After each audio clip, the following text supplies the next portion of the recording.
Pasar bebas. Pengertian pasar bebas.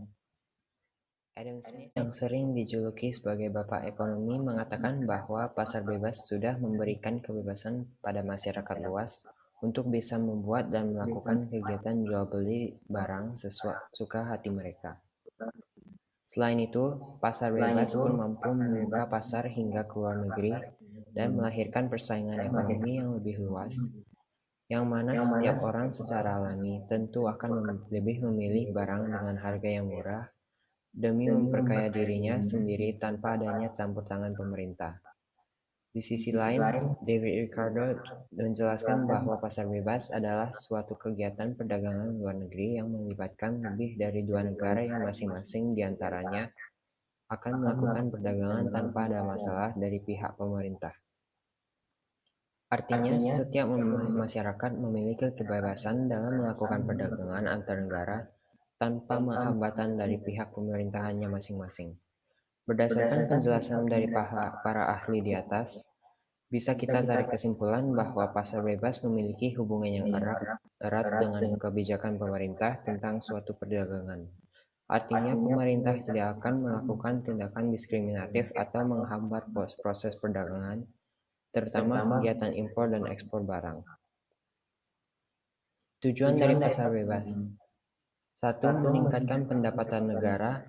Dengan adanya perdagangan yang tidak hanya ada di dalam negeri akan meningkatkan potensi pada suatu negara untuk mempunyai pasar yang lebih luas.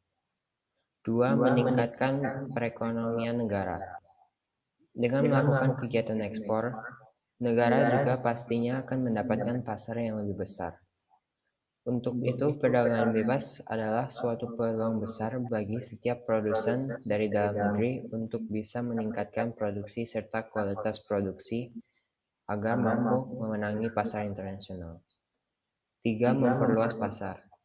Sistem perdagangan yang lebih terbuka ke banyak negara juga akan mampu memperluas konsumen pada suatu penduduk. 4. Menciptakan transfer of technology. Besar kemungkinan transfer of technology pun bisa lahir karena adanya pasar bebas. Karena teknologi yang ada di negara maju pasti akan lebih canggih dari negara berkembang. 5. Memenuhi kebutuhan dalam negeri. Keperluan dan kebutuhan di dalam negeri akan bisa terpenuhi dengan tepat dengan adanya pasar bebas.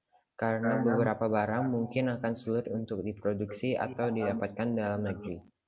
Untuk itu, negara yang melakukan kegiatan impor barang dari luar negeri bisa memenuhi kebutuhan secara lebih murah. Dampak positif dan negatif pasar bebas. Dampak positifnya adalah perdagangan bebas mempunyai manfaat yang mampu dirasakan dalam perkembangan ekonomi dalam suatu negara.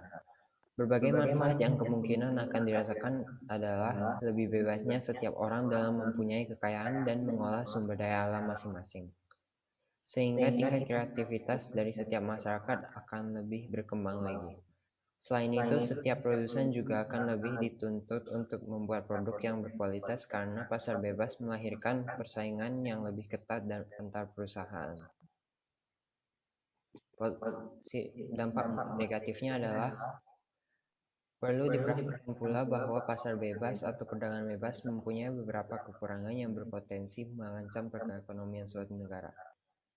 Contohnya, perusahaan yang atau kecil akan menjadi semakin tereksploitasi oleh perusahaan yang lebih kuat.